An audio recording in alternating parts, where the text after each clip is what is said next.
Welcome to the podcast of CMC Life Coach.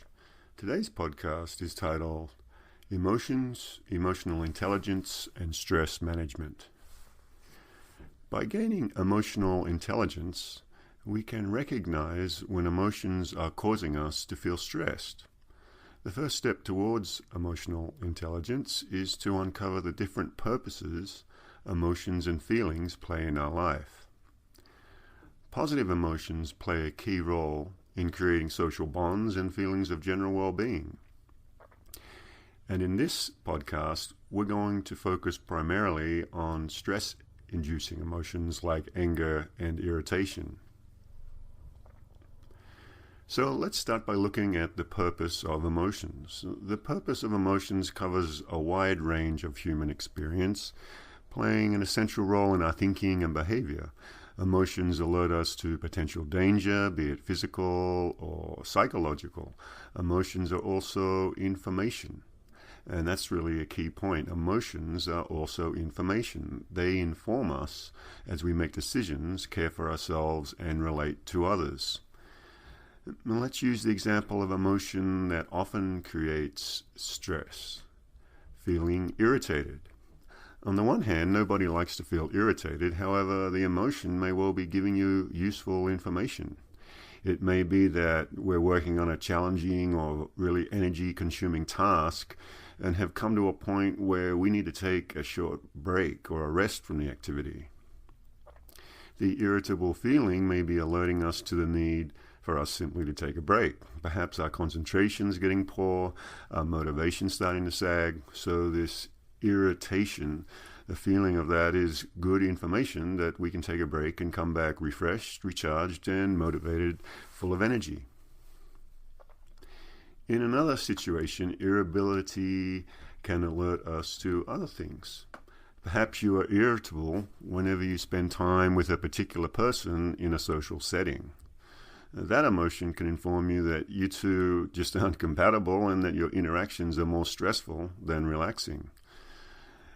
The emotion of feeling highly irritable in the person's company can help you make better decisions about how to spend your time, such as declining social invitations.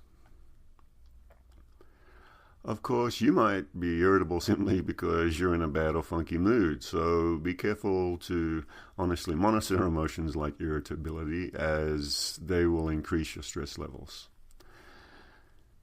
Emotions may also contain information related to basic well-being. Loneliness, for example, can motivate one to seek out the company of others. Sadness informs us of loss and the need for solitude and recuperation.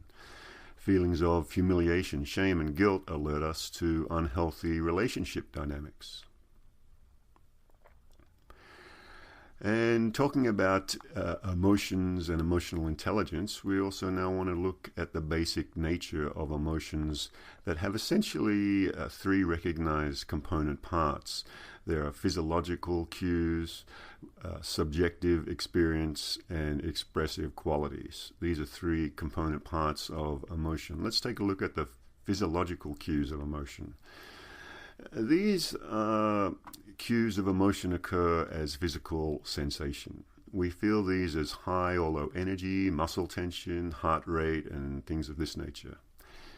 Anger, for example, is accompanied by an increased heart rate, muscular tension, increased blood pressure, and increased flow of adrenaline. Sadness, on the other hand, is accompanied by a slowing of movement, a lack of energy, muscle laxity, relaxation, and tearfulness, all manifestations of biological and chemical states specific to that emotion. So that's the physiological cues of emotion. Emotions also are a subjective experience.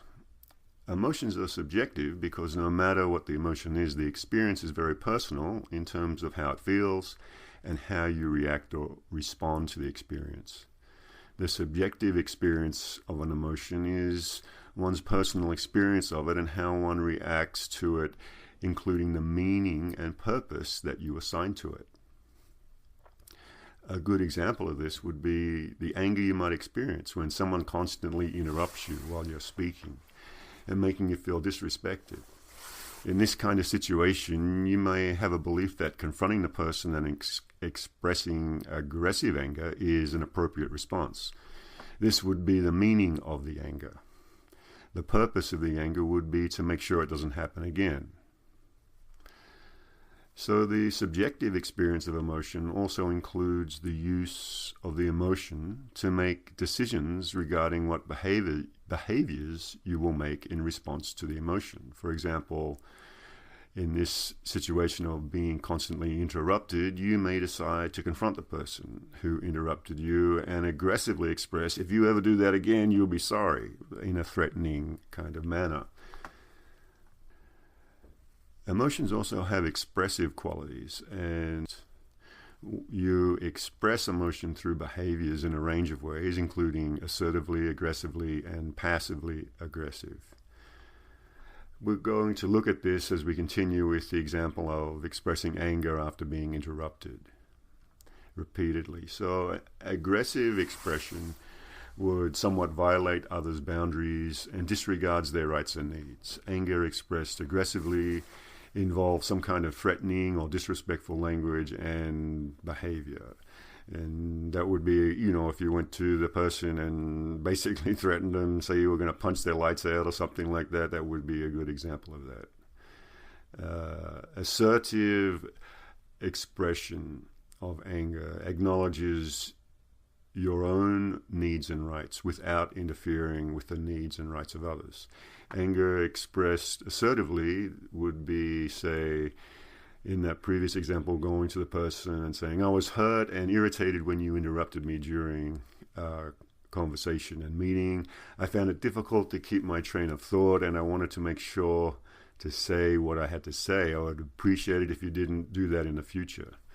Something along that nature that's directly confronting the truth of the experience and yet doing it in a more diplomatic way.